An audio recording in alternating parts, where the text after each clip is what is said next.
Kapag ikaw ba ay may lihim na galit sa isang tao, magagawa mo bang nakawin at agawin ang isang bagay na nagpapasaya sa kanya? Magagawa mo bang gamitin ang pag-iinit ng isang katawan para saktan ang isang tao na galit ka kahit dapat naman ay kakampi mo siya? Naguluhan ka ba? Naguluhan rin naman ako sa pa-intro ko sa'yo sa kwento nating ito. Pero yun ata ang buod eh. Yun ang buod ng intro na to. Kaya kung naintriga ka na, kung medyo curious ka na, naku, brace yourselves at syempre, hinaan mo na yung dapat mong hinaan. Oo. Makinig ka na at maging seryoso ka na, umiwas ka na sa maraming tao, lalo na kapag may maraming mga atabs dyan. Eto na't simulan na natin ang paborito ninyong programa, ang Dear Mama Mia.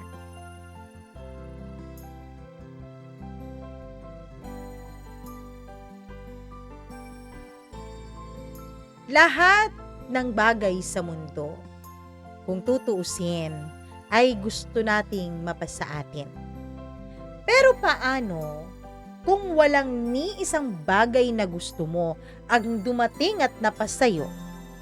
Paano kung ibinigay ito ng pagkakataon sa isang tao na malapit sa'yo?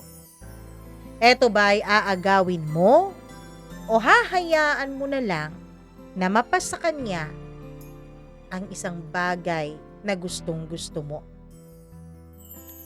Dear Mama Mia, ako si Sam at kung tutuusin, hindi ko alam kung bakit ako napuno ng galit, inggit at selos sa mismong taong dapat ay mahal ko. Pero siguro nga, pag araw-araw mong nakikita na mas pinapaboran siya, mas minamahal siya, mas pinupuri siya, ay mapupuno ka rin talaga ng pait hanggang sa ito ay maging galit. Bata pa lang kami ng kuya kong si Adrian ay lagi na po siya ang bida, Mama Mia. Siya ang laging mataas ang grade, siya ang laging nakakapagpasaya kina mama at papa. Siya ang laging itinuturing na pride and joy ng aming pamilya. Kahit pareho naman po kaming anak, ako, kahit anong gawin ko, ay laging kulang. Naaalala ko pa noon, graduation ng elementary. Ako ay may medal din, pero most improved. Samantalang si kuya, valedictorian. Pag siya, pinapalakpakan. Pag ako, simpleng 1, 2, 3 claps lang. Tapos, tapik sa balikat. Sabi ni Papa, okay lang yan, Sam. Bawi ka next time. Pero wala namang next time sa kanila. Kasi kahit anong bawi ko, talo pa rin talaga ako sa paningin nila. Mama Mia, kaming dalawa ng kuya ko ay 10 months lang po ang pagitan namin. Kaya naman, nasa iisang grade level lang kami. At doon po nagsimula ang unang kirot ko. Yung pakiramdam na kahit anong gawin mo ay hindi ka talaga magiging sapat. Pero hindi lang doon natapos. Lumaki kaming magkapatid, pero magkalayo ang mundo naming dalawa. Ako, tahimik, medyo makulit, palaban. Si kuya naman maayos, disente, at napakabait sa harapan ng lahat. At oo, Mama Mia, hindi ko rin ikakaila na magandang lalaki si kuya. Maputi, matangos ang ilong, maganda rin ang pangangatawan dahil varsity pa sa aming paaralan. Pero ako, tila hindi kami magkapatid kung itsura ang titignan mo. Kayo manggi, medyo payat, at mas kilala sa barangay namin bilang Pilyo. Minsan naiisip ko, kung hindi ba siya naging kuya ko, baka naging kaibigan ko siya. Pero dahil siya nga ang perfect son, ako ay tila naging anino lang ng kuya ko. Pero teka, hindi lang ito tungkol sa pagiging talunan sa buhay. Nagsimula akong lamunin ng tunay na inggit at pagsiselos nung pumasok sa eksena si Lara. Si Lara ang pinsan namin na halos kasing edad naming dalawa. Mama Mia, malayo naman po kaming magkamag-anak ni Lara. Nasa 4th degree cousin na raw kami. Pero dahil malapit ang mga magulang namin, ay madalas siyang bumibisita sa bahay, lalo na tuwing summer. Maputi, chinita, at kahit simpleng shorts at t-shirts lang ang isuot niya ay may dating pa rin talaga. Hindi ko alam kung kailan pero dumating sa puntong gusto ko na siyang lagi kong nakikita. Lagi kong nakakausap. Pero syempre, gaya ng nakasanayan, sino pa ba ang napapansin niya? Si Kuya Adrian lang. Tuwing pupunta si Lara ay hindi ako ang hinahanap niya. Nasaan nga pala ang Kuya Adrian mo? Lagi niyang tanong. At pag magkasama silang dalawa ay para bang nawawala ako sa paligid. Magkasabay silang tatawa, magbubulungan at minsan magtutulakan na parang sila lang ang nasa mundo at sila lang dalawa ang magkausap. Doon ko naramdaman yung sakit na mas malala pa kaysa sa iniwanan ka. Minsan, Mama Mia, dumating si Lara sa bahay, nakapalda. Nakita ko kung paano tumitig si Kuya sa kanya. Hindi yung titig na parang magkamag-anak lang, kundi yung titig ng lalaki na may itinatagong libog. At ang masakit, parang tinanggap lang ni Lara yung titig na yon at tila nagugustuhan pa niya. Tapos ngumingiti pa siya. At ako, naroon lang, tahimik, na naiinggit, nagsiselos, pero nag-iinit. Alam kong mali, alam kong marumi ang naisip ko, pero tuwing nakikita kong masaya sila, ay gustong-gusto kong sakalin si Kuya. Gusto kong agawin si Lara. Gusto kong iparamdam sa kanya na ako yung nararapat at hindi si Kuya Adrian. Isang gabi, Mama Mia, dumating si Lara sa bahay at nagstay overnight. Dahil puno ang kwarto ng babae kasi nandoon din ang iba naming mga pinsan, sa kwarto namin ni Kuya natulog si Lara. Siyempre, kasama kaming dalawang magkapatid. 3 unan lang sa lapag. Akala ko matutulog lang pero bago ako humiga, ay nakita ko pong naghubad si Lara ng pantalon at naiwan ang manipis niyang shorts. At doon ay kitang-kita ko kung paano nakatitig si Kuya sa kanya. Kitang-kita ko rin kung paano nagkunwaring wala lang si Lara. Pero ang bawat kilos niya ay tila inaakit naman niya si Kuya. At Mama Mia, doon nagsimula ang isang kakaibang apoy. Habang nakahiga ako, ramdam ko po ang init ng katawan ko. Naririnig ko ang mahinang tawa ni Kuya at ni Lara. Naririnig ko yung mga bulong-bulungan nila na parang ako ay tila isang hangin lang at hindi nila nakikita. Nakaramdam ako ng matinding pagsiselos. Hindi lang dahil gusto ko si Lara, kundi dahil hindi ako ang pinili niyang maging kabulong-bulungan. At sa unang beses sa buhay ko, Mama Mia, dun ko naisip, bakit si Kuya lagi ang may karapatan sa lahat ng bagay na ginugusto ko. Kinabukasan ng gabing yon, parang wala lang ang lahat. Si Lara nagising ng maaga. Nakaupo sa gilid ng kama habang nagsusuklay ng mahaba niyang buhok. Suot pa rin niya yung manipis na shorts at maluwag na t-shirt. Pero ang bawat galaw niya ay parang sinasadya na ipakita kung gaano talaga siya kaganda. Si Kuya syempre gising na rin. Nakaupo sa mesa at nagkakape. Pero hindi ko maiwasang mapansin ang panakaw niyang tingin kay Lara. At si Lara, Mama Mia, ay tila ba nasasanay na rin sa mga titig niyang iwan. Parang komportableng-komportable na siyang pinapanood habang nag-aayos siya.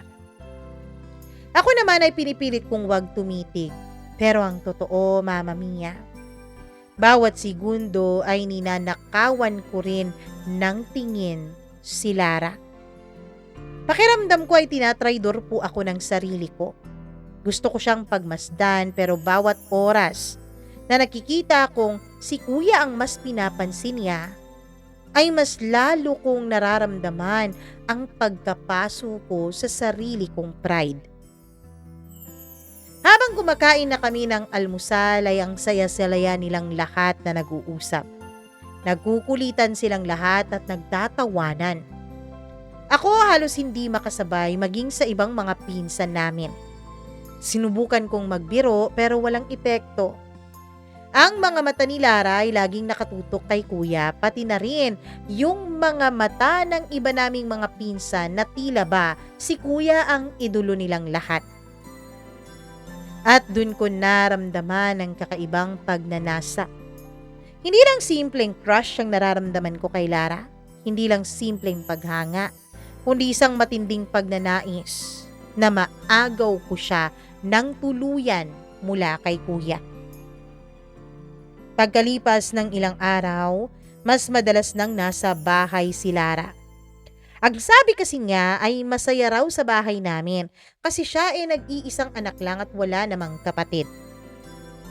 Pero alam ko na hindi dahil sa akin yung sinasabi niyang masaya, kundi dahil kay Kuya. Isang hapon nadatnan ko silang dalawa sa sala. Nanonood ng TV. Si Kuya nakasandal at si Lara naman ay nakahiga. Nakapatong ang ulo sa balikat ni Kuya. Para silang magkasintahan at hindi magkadugo, Mama Mia. Napakagat ako ng labi. Ramdam ko ang pagsikip ng dibdib ko. Gusto kong sumigaw. Gusto kong sabihing mali iyon pero wala akong karapatan at tila nawawalan ako ng sarili kong boses. Kaya ang ginawa ko ay umakyat na lang ako sa kwarto pero hindi naman ako makatulog habang naririnig ko ang mga pagtawa nila sa baba. Doon ako nagkulong at unti-unting nilalamon ng inggit at galit. Sa bawat paghalakhak ni Kuya, parang pinupunit ang tenga ko, Mama Mia. Sa bawat hininga ni Lara ay parang may apoy na bumabalot sa balat ko. Hanggang isang gabi, nangyari po ang bagay na hindi ko malilimutan.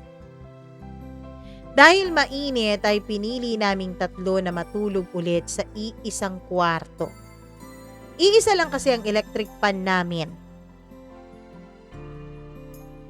Naka-electric fan kami. Nasa lapag si Kuya at si Lara at ako naman ay nasa kama. Pero sa kalagitnaan ng gabi, Mama Mia, nagising ako sa mahihinang kaluskos. Dahan-dahan kong iminulat ang mga mata ko. At doon ko nakita si Kuya nakatagilid, nakatitig kay Lara na mahimbing ang pagtulog. Ang kamay ni Kuya ay bahagyang gumagalaw. Hindi ko alam kung totoo o guni-guni ko lang dahil sa sobrang antok pa ako. Pero parang inaabot ni Kuya ang hita ni Lara. Nanlaki ang mga mata ko, Mama Mia. Gusto kong tumayo at pigilan siya. pero natigilan ako. Hindi ko alam pero naramdaman ko na parang may humawak sa liig ko at pinipigilan akong magsalita. At ang mas masakit, Mama Mia, hindi ko alam kung bakit. Pero habang pinapanood ko sila, ay may kakaibang init na gumagapang sa katawan ko. Naiinggit ako. Nagsiselos ako. At oo, Mama Mia, nalilibugan ako. Lalo pa nung nakita kong tila nagigising si Lara, pero wala namang sinasabi at hindi niya pinipigilan ang ginagawa ng kuya ko. At sa isip ko, bakit si kuya? Bakit siya na naman? At doon ko sinimulan ang isang sumpa sa sarili ko.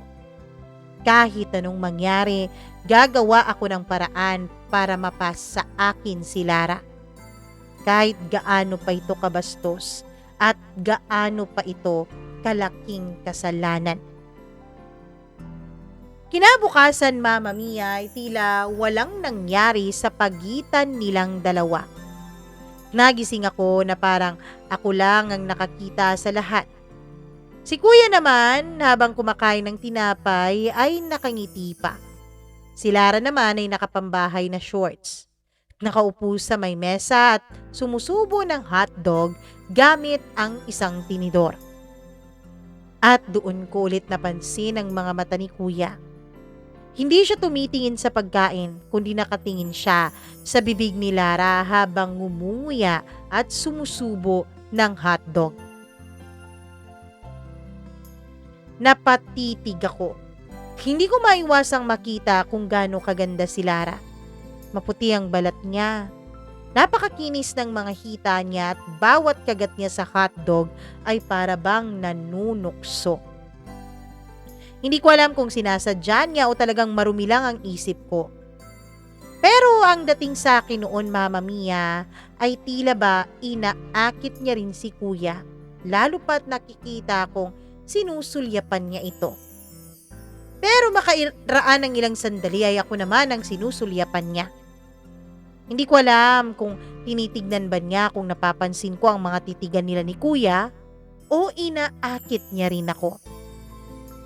At ako na nanonood lang ay tahimik, pero sa loob ko ay parang may kulong o kinukulong na leon na gusto nang kumuwala at handa nang lumapa. Hapon noon, mainit ang panahon. Nauna akong maligo. Paglabas ko ng banyo, si Lara na ang kasunod. Nakadamit pa siya, pero bitbit na ang tuwalya. Pero bago siya pumasok, ay ngumiti pa siya sa akin. Bilis mo biro pa niya. Hindi ako agad nakasagot, Mama Mia. Napansin ko kasi ang manipis niyang damit na dumikit sa katawan niya dahil sa pawis. Kita ko ang magandang hubog ng dibdib niya, ang korba ng bewang niya at ang mapuputi niyang mga hita. Pagkasara ng pinto ay tumigil ang oras para sa akin. Narinig ko ang lagaslas ng tubig sa loob ng banyo. Iniisip ko siya sa loob, nakahubad, nakapikit habang dumadampi ang sabon sa katawan niya. Ang masama, Mama Mia, ay pumasok sa isip ko kung paano siya tinitignan ni kuya sa ganitong mga pagkakataon. Naramdaman ko ang muling pagsiklab ng inggit. Hindi lang ako selos kay kuya, kundi galit na rin ako sa kanya. Galit ako kasi siya ang laging nakakakuha ng mga bagay na pinagpapantasyahan ko. Kinagabihan habang natutulog kami ulit sa iisang kwarto ay naulit ang mga kaluskos. Pero ngayon, mas malinaw na. Dahan-dahang gumalaw si kuya. Gumapang papalapit kay Lara na nakatalikod. Ako ay kunwaring natutulog na. Pero ang totoo, nakadilat ang mga mata ko sa dilim at pinapanood ko silang dalawa. Nakapatong ang braso ni kuya sa bewang ni Lara. Hindi ito mahigpit pero sapat para maramdaman niya. Nagulat ako nang hindi man lang kumilos si Lara para lumayo. Imbis ay nanatili siyang tahimik. At doon ako halos mabaliw, Mama Mia. Napamura ako. Pinapayagan niya. Pinapayagan niya si kuya. Ano ako dito? Hindi ba nila ako nakikita? Hangin lang ba talaga ako sa harap nilang dalawa? Naramdaman kong nag-init ang katawan ko. Naramdaman ko ang paninibugho na parang lason na dumadaloy na sa mga ugat ko. Ang gusto kong gawin noon ay tumayo at sapakin si kuya. Agawin si Lara at ipakita kung sino talagang nararapat sa kanya. Pero gaya ng mga maraming pagkakataon ay natitigilan ako at hindi ako makagalaw, Mama Mia. Sa halip ay nanatili akong nakahiga, pinipigilan ng sarili habang unti-unti akong nilulunod ng matinding selos at libog. Kinabukasan, hindi ko na talaga kinaya. Habang nakaupo kami ni Lara sa sala at nanonood ng TV, ay bigla ko siyang tinanong. Wala kasi noon ang mga magulang ko at nasa trabaho. Lara, gusto mo ba si kuya? Nagulat siya sa tanong ko. Tumingin siya sa akin. Tapos ngumiti ng bahagya. Bakit mo naman naitanong? Hindi ako sumagot pero sa loob-loob ko ay kinukuyog na ako ng matindi kong emosyon. Ang ngiti niyang yun, hindi niya sinagot ng diretso para ramdam ko. Oo ang sagot sa tanong ko, Mama Mia. Oo, gusto niya nga si Kuya Adrian. At doon ko pinangako sa sarili ko, kahit anong mangyari, hindi ko hahayaan na si Kuya lang ang makaangkin kay Lara. Hindi ako papayag na lagi na lang akong talunan. Natalo na naman ako ni Kuya Adrian.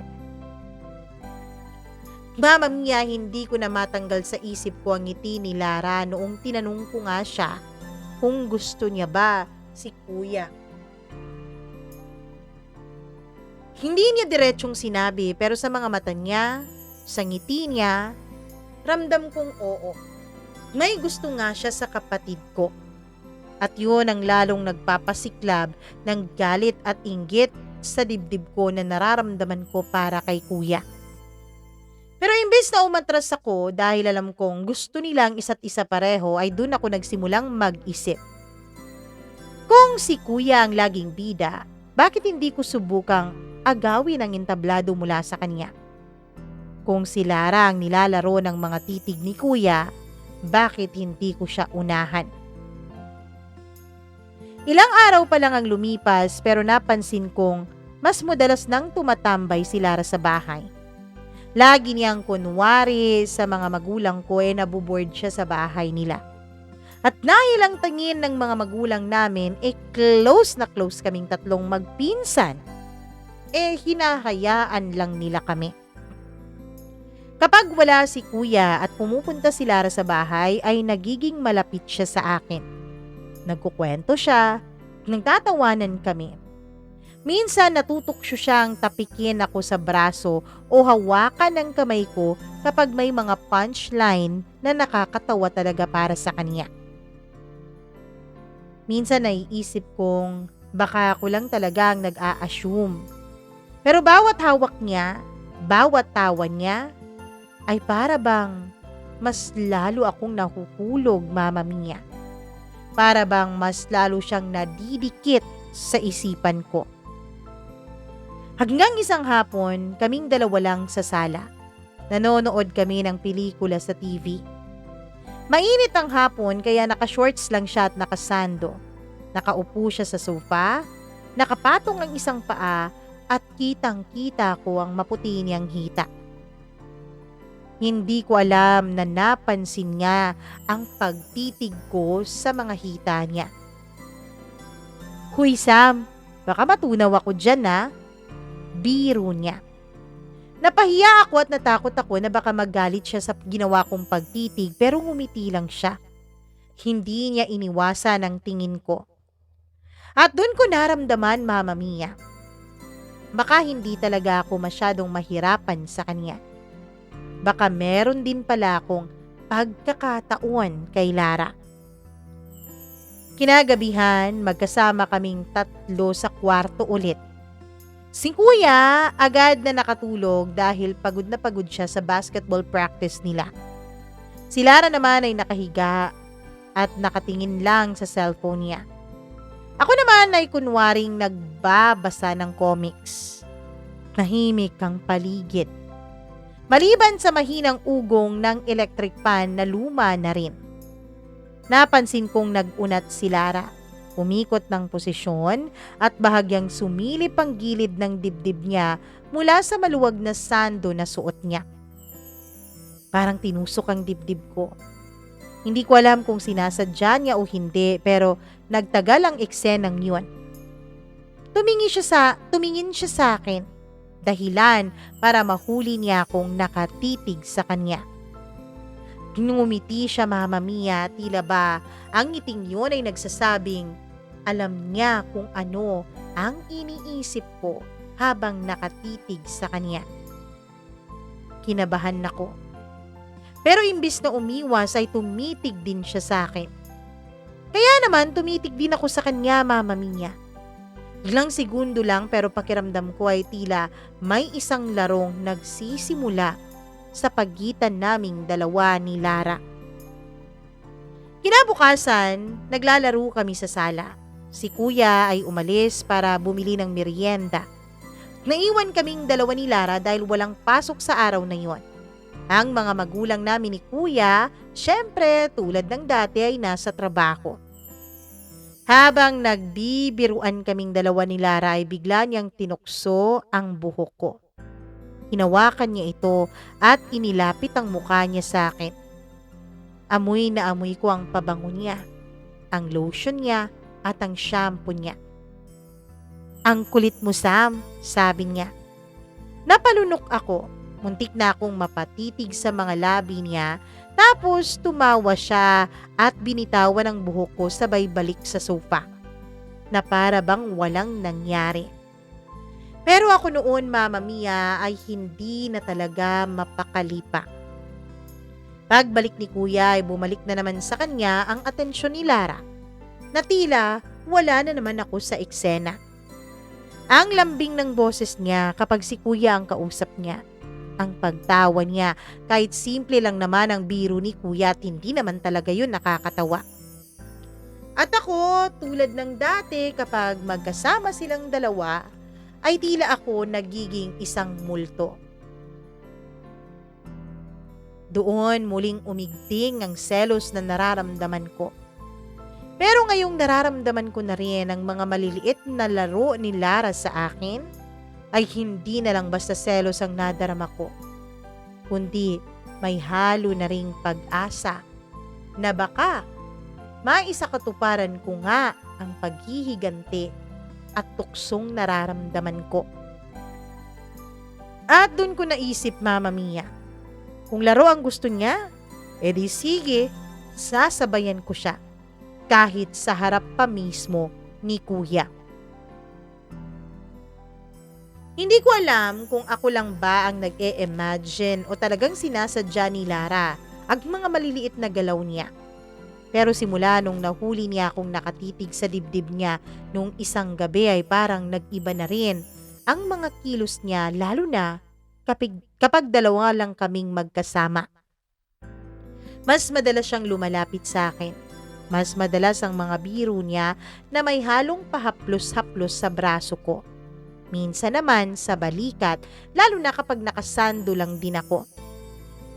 Minsan habang nakaupo kami sa sofa ay bigla niyang ipapatong ang mga paa niya sa hita ko, sabay sabing, "Uy Sam, masakit ang mga paa ko, pakimasahe nga."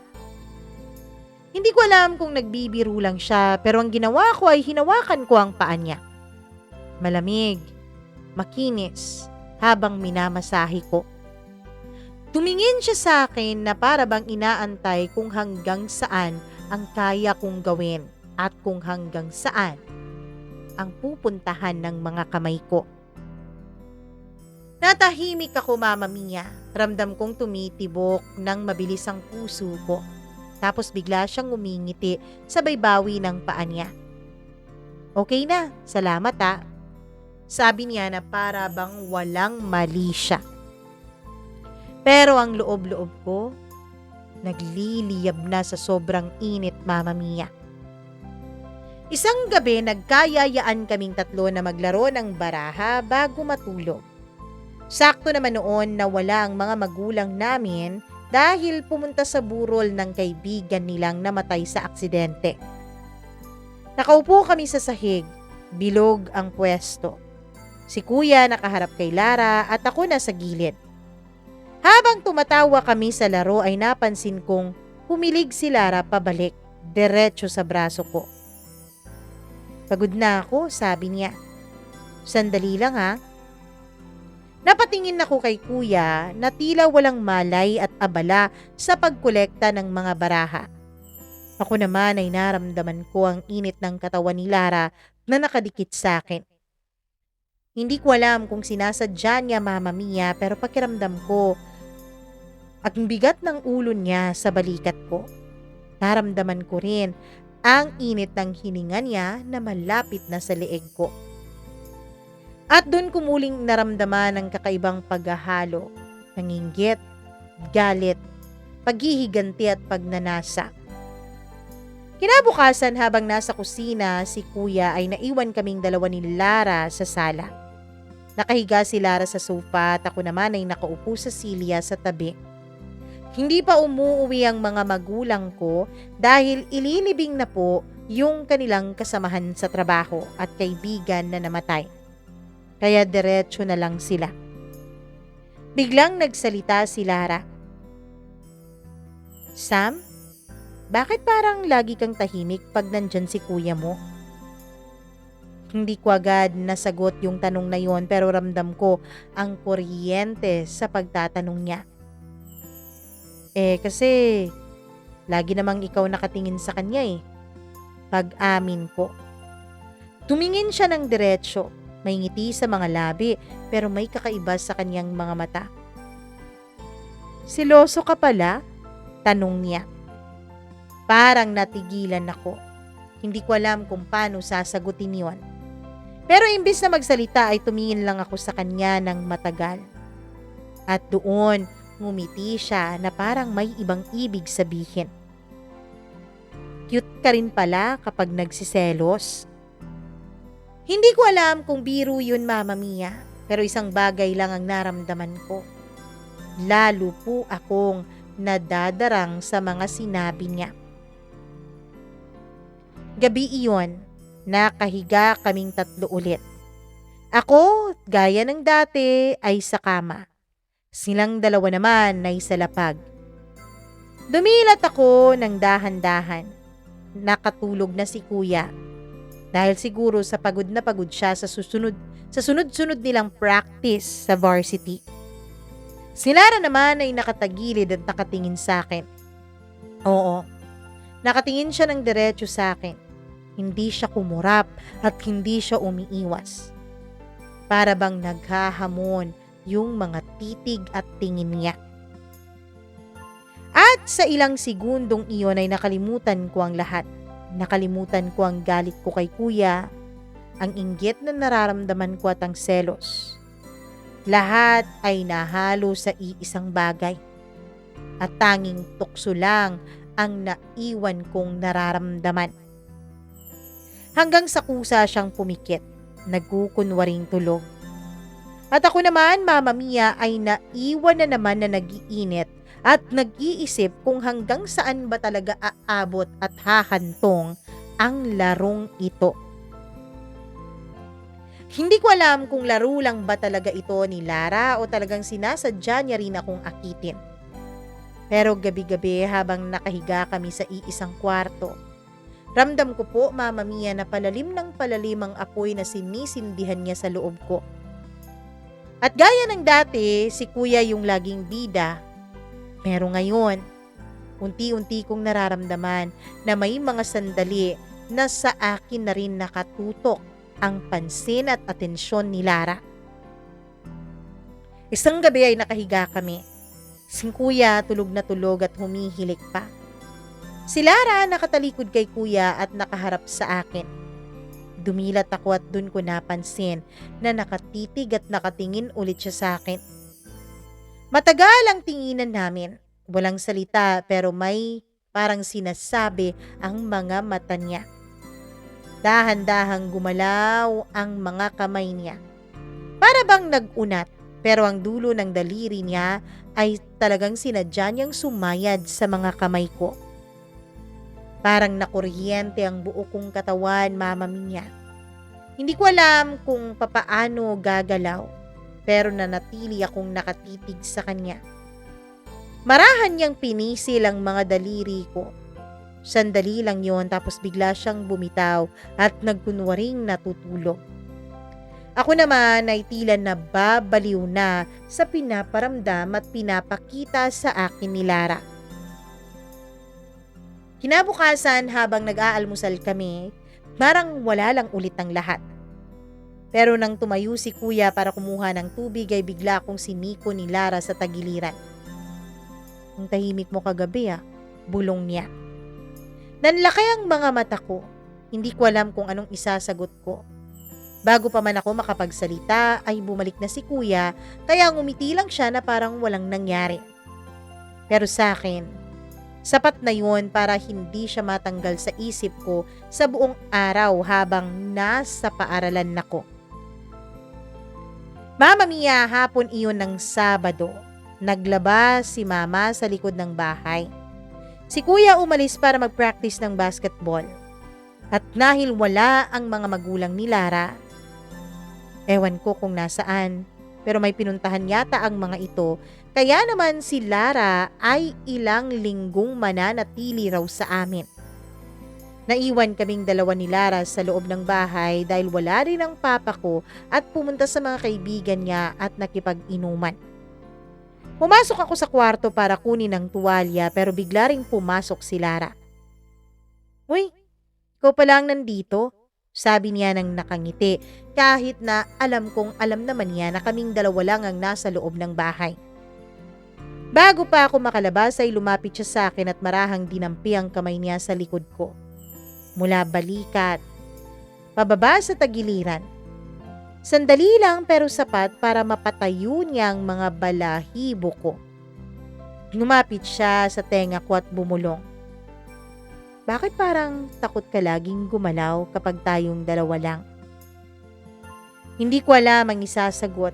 Nanigas lang ako at bago ko pa siya masagot ay umalis na siya sa kwarto. Bitbit ang tuwalya na kinuha niya mula sa kamay ko na tila ba parang walang nangyari. Iniwan niya akong pawis na pawis, nanginginig sa magkahalong kaba at libog. Kinagabihan, Mama Mia, dahil wala si Mama at pumunta dun sa isa naming tiyahin, ay nag-inuman kaming tatlo. Oo, nasa legal na edad naman na kami ni Kuya noon para uminom. Ako, si Lara at si Kuya. Si Kuya dahil mababa lang talaga ang tolerance niya pagdating sa alcohol ay mabilis na lasing. Ako sanay na ng konti dahil kapag wala ako sa bahay ay palihim po akong nakikipag-inuman sa mga kaibigan ko. Si Lara naman ay sakto lang noon ang tama. Habang nakaupo kami, Mama Mia, ay magkatabi kami ni Lara. Si Kuya naman ay nakatulog na sa sahig. Sa ilalim ng mesa ay naramdaman ko ang paa ni Lara na dumikit sa paa ko. Una parang aksidente lang. Pero maya-maya ay naging paulit-ulit yon. Dahan-dahan ring dumidiin sa bawat pagkakataon na nagdidikit ang mga paa namin. Napatingin ako sa kanya, nakatingin din siya sa akin, nakangiti, habang kunwari nakikinig sa maingay na telebisyon. Muntik na akong mapaungol sa kaba at init na nararamdaman ko. Pero bago pa mahalata ni Kuya at magising pa siya ay bigla nang inalis ni Lara ang paa niya at tumayo. "Matutulog na ako?" sabi niya sabay ngiti. At ako naman ay naiwan sa kusina, nanginginig at lalong naguguluhan. Naguguluhan sa aking mga nararamdaman. Selos.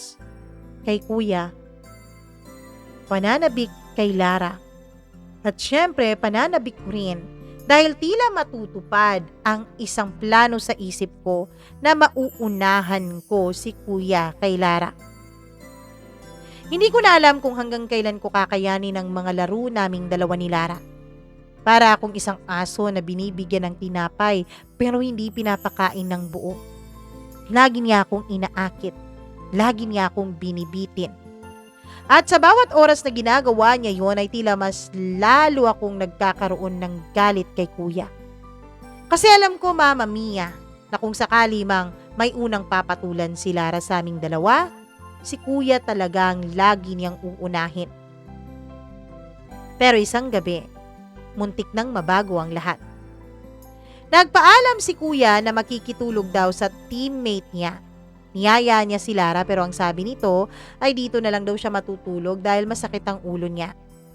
At dun ko naramdaman na tila ba umaayon sa akin ang pagkakataon. Kaming dalawa lang sa bahay. Tahimik. Si Mama at si Papa ay nasa probinsya para sa reunion ng pamilya. Hindi kami nakasama ni Kuya kasi nga may pasok sa eskwela. Habang nanonood si Lara ng TV sa sala ay dahan-dahan akong naupo sa tabi niya. Ano, hindi ka ba nalulungkot na wala si Kuya? Tanong ko. Tumingin siya sa akin, nagkibit balikat. Hindi naman, kasi andito ka naman eh. Para akong tinamaan sa dibdib. Parang napakalalim ng ibig sabihin ng mga sinabi niya. Pero baka iniisip ko lang yun. Habang nakaupo kami, pinatong niya ulit ang mga paa niya sa hita ko. Pero ngayon ay mas matagal dahil wala namang ibang taong makakakita sa aming dalawa. Ay sorry pagod kasi ako kanina sa school sabi niya. Okay lang, sagot ko kahit ang totoo ay tila nililiyaban ako sa bawat segundo. Dumampi ang balat niya sa balat ko, mainit, makinis. At habang nakatingin ako sa TV ay ramdam kong unti-unti niyang ginagalaw ang paa niya. Minsan sumasayad sa gilid ng hita ko, minsan naman sa tuhod. Parang sinasadya niya talaga ang lahat, Mama Mia. Lara, mahina akong sabi. Sagot niya. Nakangiti pero hindi naman tumitingin sa akin. Nasa telebisyon ang mga mata niya. Alam mo bang parang niloloko mo ko? Napalingon siya at nakatawa. Niloloko o nilalaro? At doon ako natigilan lalo pa nung umakyat ang paa niya sa hita ko. Tapos biglang bumukas ang pinto at dumating si Kuya. Napatalon kaming pareho. Ako agad na inalis ang kamay ko sa hita niya. Si Lara naman ay mabilis na inayos ang sarili niya, tumayo at nagkunwaring busy sa kusina. Anong ginagawa niyo? Tanong ni Kuya. Wala lang, nanonood lang ng palabas. Sagot ko agad, na medyo pinipilit pang itago ang paggaralgal ng boses ko. Tinitigan ako saglit ni Kuya na para bang may kakaiba siyang kutob. Pero hindi na siya nagtanong pa. Umupo siya sa sofa at kumuha ng remote na para bang walang nangyari. Ako halos mabingi sa kabog ng dibdib ko. At si Lara paglabas niya mula sa kusina ay dumaan siya sa likod ko at marahang sinagi ang balikat ko gamit ang daliri niya. Isang huling paalala na nagsisimula pa lang talaga ang totoong laro naming dalawa. Akala ko ba Kuya, dun ka matutulog sa teammate mo? Hindi. Baka kasi anong mangyari sa inyo dito kayong dalawa lang. At no? Anong mangyayari? Ang ibig kong sabihin, baka akyatin kayo ng magnanakaw. Sagot ko naman. Sa gabing yun, habang nakahiga kami ay hindi ako mapakali. Si Kuya, tulog na naman agad. Si Lara, nakahiga sa tabi niya, nakatalikod. Pero bago siya pumikit ay sumulyap siya sa akin. Diretso sa mga mata ko at dun muli niyang binitawan ng ngiti na para bang sinasabing, huwag kang bibitaw. At ako sa sarili ko nangako, kahit anong mangyari, kahit ikapahamak ko pa, ay hindi ko talaga siya hahayaang mapunta lang sa kuya ko. Nakatitig lang ako sa kisame dahil hindi ako makatulog. Habang sa lapag ay mahimbing na mahimbing nang natutulog si kuya. Sa tabi niya ay si Lara na nakatalukbong ng kumot. Hindi ko alam kung natutulog na ito o hindi. Tahimik ang buong bahay pero nag-aalab pa rin ang katawan ko na hindi ko mapatay-patay. At bago ko patuluyang isara ang mga mata ko ay bigla kong naramdaman na gumalaw ang paa ni Lara. Dahan-dahan, lumampas sa gilid ng kama hanggang sa tumama na sa paanan ng kama ko. Paglingon ko ay nakita ko siyang nakatingin sa akin. Hindi siya nagsasalita at hindi na rin gumagalaw pero sapat na ang tingin na yun para maintindihan ko ang ibig sabihin noon. Para akong robot. Dahan-dahan akong bumangon, baka magising si kuya. Umupo ako sa gilid ng lapag kung saan nakahiga si Lara at dun ko nakita. Inilabas ni Lara ang kamay niya mula sa kumot at nakalahad. Hindi ako nag-isip at hinawakan ko kaagad ito. Mabilis ang tibok ng pulso niya, halos magkasabay ng pulso sa akin. Bakit mo to ginagawa? Pabulong kong tanong. Hindi siya sumagot, bagkus ay hinila niya ako ng bahagya na para bang inaaya niya kung wag tumigil. Naglakbay ang mga kamay ko sa palad niya, pakyat sa braso niya hanggang sa balikat. Nakatalukbong pa rin siya ng kumot pero Mama Mia, pinapasok niya ang kamay ko sa loob. Narinig ko ang mahina niyang paghinga. Hindi halata pero alam kong may pahiwatig din ito ng pagnanasa. Hanggang sa pinahaplos na niya sa akin ang katawan niya. Mas lalo kong naramdaman na wala na akong pakialam kahit nandyan pa si kuya. Dahil tila nag-aapoy na ang buong katawan ko. Bawat haplos ko mas lalo kong naramdaman na parang gusto ko nang ituloy-tuloy ito. Maya-maya ay gumalaw siya, baglang lumapit sa akin.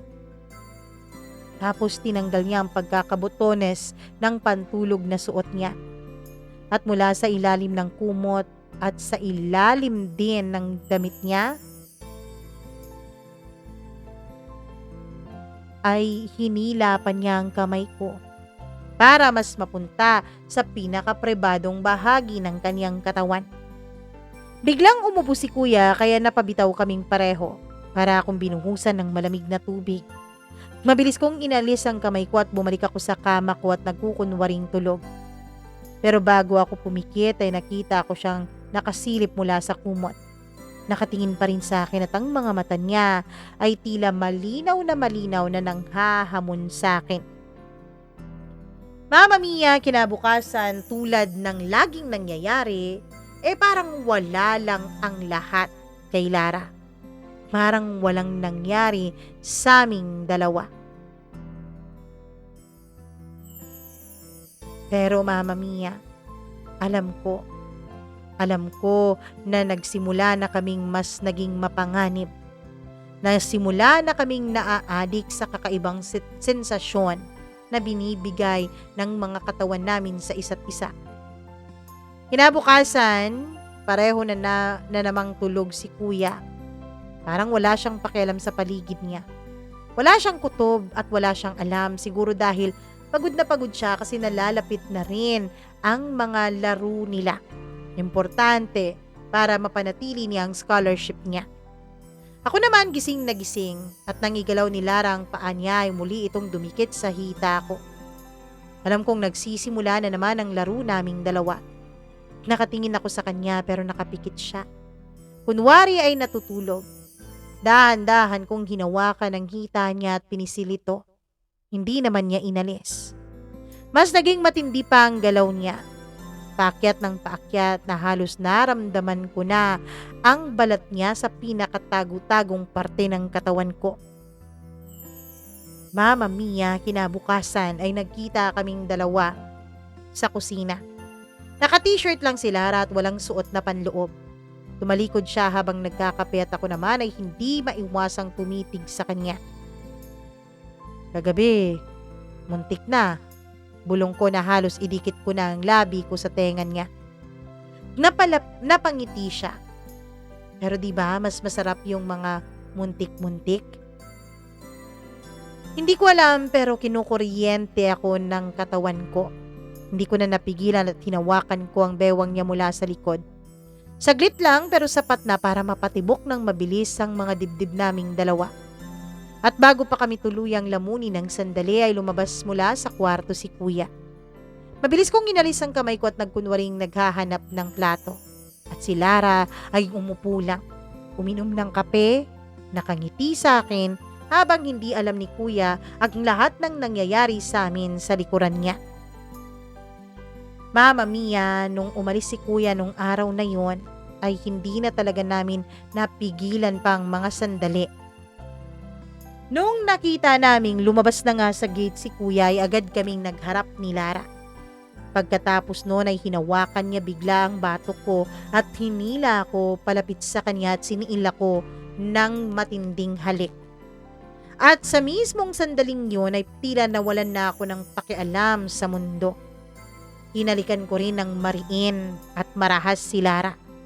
Hindi naman po si Lara ang unang halik ko, Mama Mia, at ang unang experience ko kung sakali. Meron naman na akong experience dahil na rin sa sulsul ng mga kaibigan ko.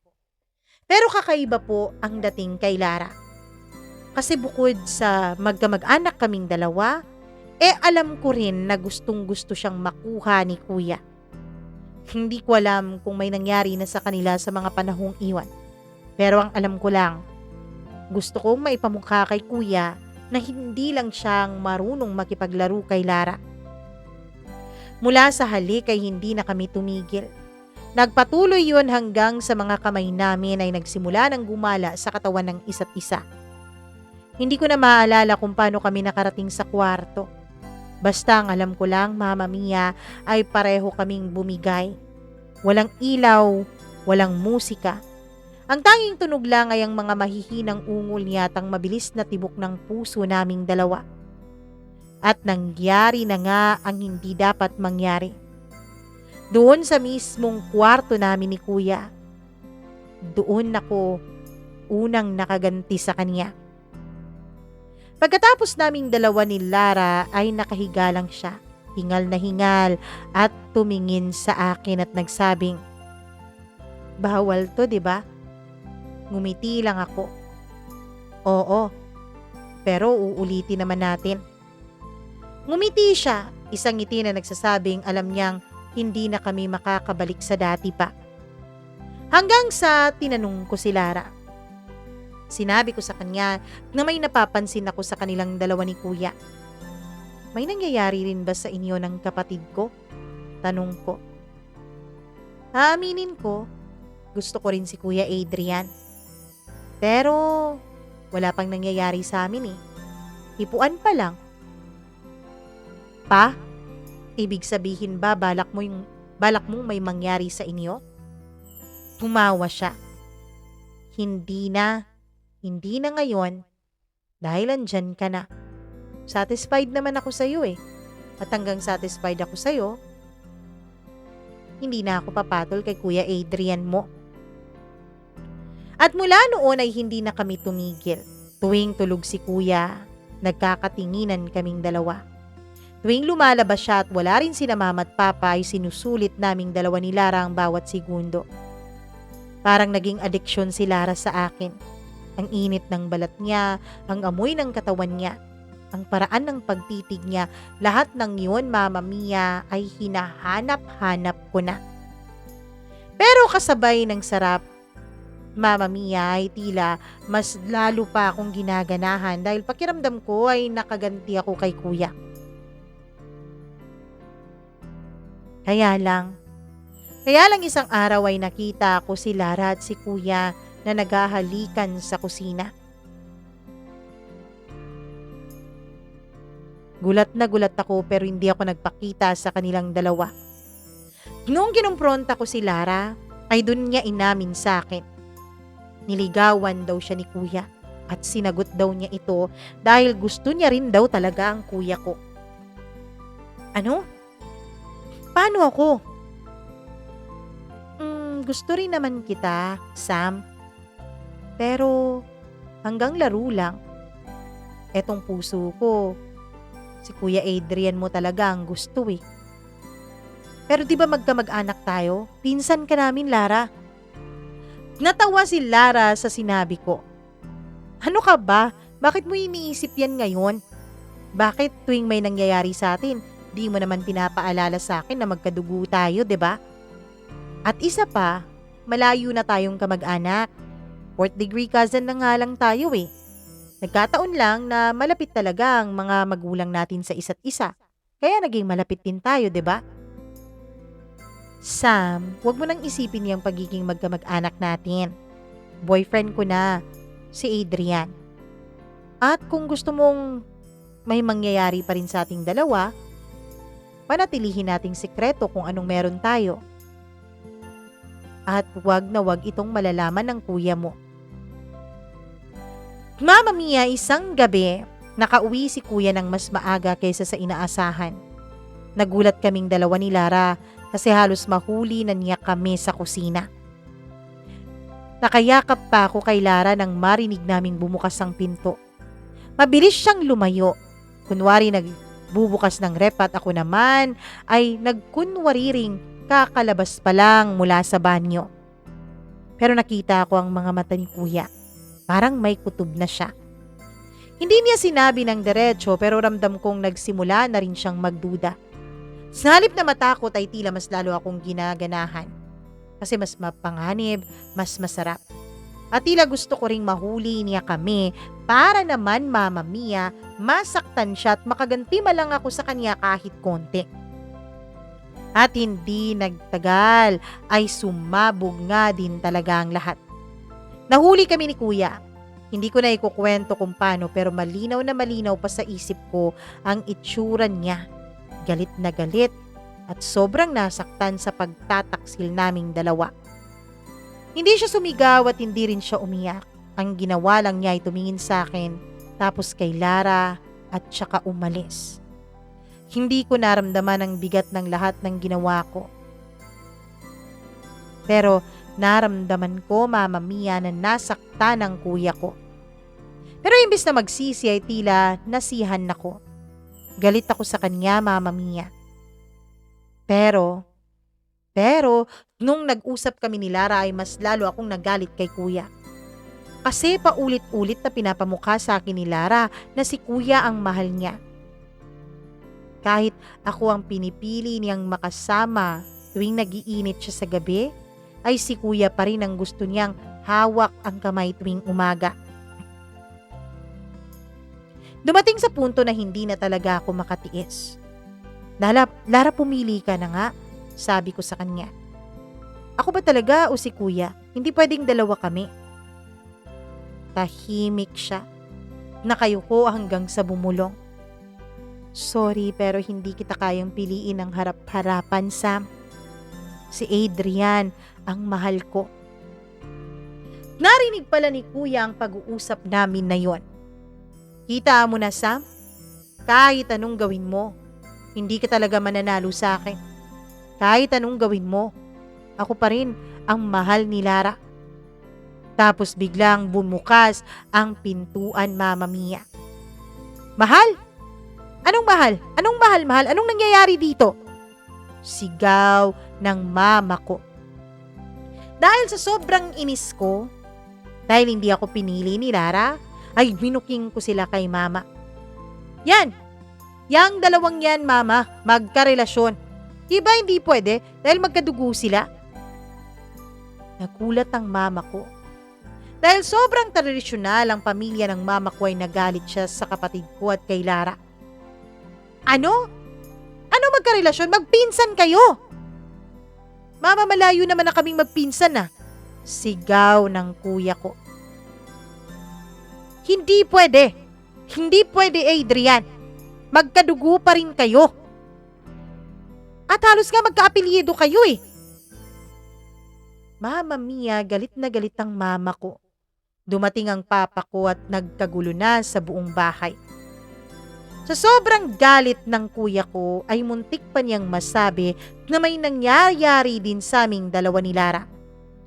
Buti na lang at naagapan ko at napigilan. Itigil niyo yung relasyon niyo ha. Lara, umuwi ka na sa inyo. At hindi ka na babalik sa bahay na to. Sigaw ng mama ko. Nag-alsabalutan si Lara. Umalis siya. Ako naman ay nakayuko lang at hindi makatingin sa kanya ng diretsyo. Alam kong galit siya at nainis siya, Mama Mia, dahil inunahan ko silang ibunyag ang sikreto nila sa mga magulang ko. 2 linggo lang ang lumipas, Mama Mia. 2 linggo. Hindi na umuwi sa bahay si kuya. Nakatanggap na lang ng text message siyang mama ko na hindi niya raw kaya na wala si Lara. In short, Mama Mia, nagtanan ang kuya ko at si Lara. Doon ko napatunayan na mahal talaga nila ang isa't isa. At dahil doon ay tumindi ang selos, inggit at galit na naramdaman ko kay kuya. At yun ang lason na unti-unti ring sumisira sa akin. Sa ngayon ay wala pa rin akong balita sa kanila. 3 taon na, Mama Mia, mula nung huli kong makita si Lara at si kuya. Hindi ko na alam kung saan sila nagpunta. Ang mga magulang ko ay tuluyan na ring itinakwil ang kuya ko. Sabi nila, wala raw palang silbing anak si kuya dahil pinahiya lang ang apelyido nila. Sa ngayon, ako na lang ang nag-iisang anak. Oo, nasa akin na lahat ng pansin, nasa akin na lahat ng atensyon, pero aaminin kong hindi ako masaya, Mama Mia. Hindi ako masaya hindi dahil wala sa tabi ko ang kapatid ko o dahil nagsisisi ako sa ginawa ko sa kanila. Hindi ako masaya dahil hanggang ngayon ay inis at galit pa rin ang nararamdaman ko sa kuya ko. Dahil ang tanging babaeng inibig ko ay hindi ko nakuha dahil siya pa rin ang pinili nito sa huli. Oo, Mama Mia. Aaminin kong minamahal ko po ng totoo si Lara. At hindi talaga ako nanalo kahit kailan kay kuya. At yun ang tila mas lalong ikinagagalit ko ng husto. Maraming salamat po, Mama Mia. Hanggang dito na lamang po ang kwento ko. At lubos na nagpapasalamat, Sam.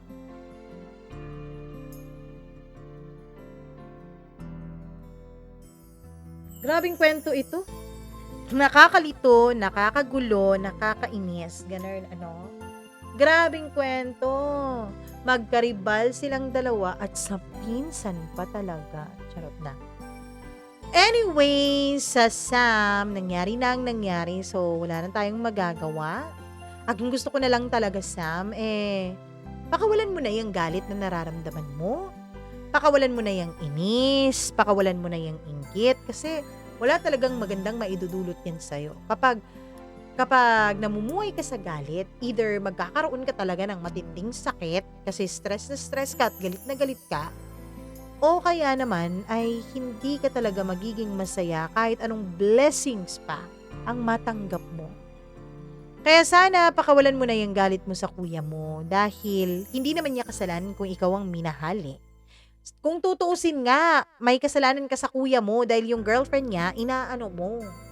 Kaya lang, ako naman, well, 4th degree cousin na kayo, so hindi na talaga kayo basically magkalapit na magkalapit, ano? Pwede na kung tutuusin. Kaya lang, hindi ikaw ang mahal. At yun ang tanggapin mo. Sana matanggap mo yun at sana magkapatawaran na rin kayo ng kuya mo kapag dumating na ang tamang panahon dahil hindi maganda sa magkapatid na laging nag-aaway. Dapat yung mga magkakapatid nagkakasundo, nagiging magkakampi sa buhay dahil kapag nawala ng mga magulang ninyo, kayo na lang ang may iwan sa mundo. Ang isa't isa na lang ang pwede nyong kapitan. Kaya sana maging okay na kayo. Anyway, sa mga nakikinig ngayon, alam kong na-shock kayo dahil na-shock din naman ako sa kwentong ito, no? Sobra-sobra. Paki-like at share ng video na to at syempre paki-subscribe nitong ating channel. At huwag nyo na rin kalimutan na mag-subscribe doon sa ating isa pang channel na Encounters with Mama Mia. Mga kwento din naman ang papakinggan at mapapanood nyo doon. Pero ibang uri ng pagkukwento at syempre, ibang uri ng kwento. Kaya naman, bisitahin nyo rin. Panoorin nyo rin yung ilang videos na na-upload natin doon at syempre, susubukan at pagsusumikapan natin na makapag-upload pa tayo ng marami-rami sa mga susunod na araw. 'Di ba? At nako, alam ko naman na kayo'y na-excite na rin na tapusin ang kwentong ito dahil mayroon pa kayong ibang gagawin. Kaya mag-hi and hello na ako sa ating mga suki na mga members sa channel na to. Hello ako kay Nits Pabuanan, kay Maria Elena Abe, kay Easy Gale, kay Freaky, kay Colleen Bueno, kay Gimaras Girl, kay Yamila Raduban, kay Janice Linyan, at kay Maureen Tugab, at syempre kay Easy Gale. Maraming salamat sa inyong pagpapamember at pakikinig nitong ating channel na lagi nyo naman talagang inaabangan. Thank you very much. Hello ako kay May Sakay. Maraming salamat sa pakikinig, May Sakay. Hi din kay Gladys Bakbak, Marlene Vargas, Virgil Lopez, Linlin. Hi Linlin. Hi din kay Oscar Paruhinog. Maraming salamat. Hi din ako kay Gimaras Girl. Oo, nabati ko na siya kanina. Kay She08199. Maraming salamat. Kay Pichita Dlan, kay Ronaldo Jackson. Maraming salamat. Candelario Canadilla. Hello rin ako kay Alcura Ukit. Kay, sino ba to? Nancy Helton. Kay Adea Cayeda. Maraming salamat din Evelyn Gausin, Charlene Baclohan, Olive Obida. Maraming salamat. At sa lahat po ng nakikinig sa atin. Sa mga hindi nabati, gaya ng ating dating routine, nako, baka sa susunod na kwento, kayo na po ang ating mababati dito sa ating channel. Sa mga nagsasabing bakit pa ulit-ulit yung mga nauunang binati, kasi po member sila ng atin pong channel. So, kung kayo nag-iisip din kayo magpa-member o kung naiintriga kayo kung ano ba yung membership na yan, ayan, nandyan po sa baba yung join button or be a member button. Pwede nyo po yung i-click at tignan nyo dyan kung meron pong akma sa inyong gusto para makapagpa-member dito sa channel natin. Sa mga merong sariling kwento na nais pong i-share sa atin, ako, marami-raming kwento pa po ang hindi natin nababasa, pero hinihikayat ko pa rin kayo na mag-send ng sarili ninyong kwento dito sa ating programa. Mag-email lamang po kayo, mamamiacdo0317@gmail.com. Mag-ingat po kayo palagi. Ako po ang inyong nag-iisang Mama Mia na nagsasabing maraming salamat po talaga sa suporta at pagmamahal ninyo.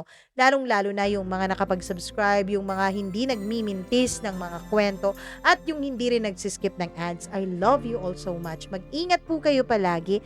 Bye-bye and have a blessed day.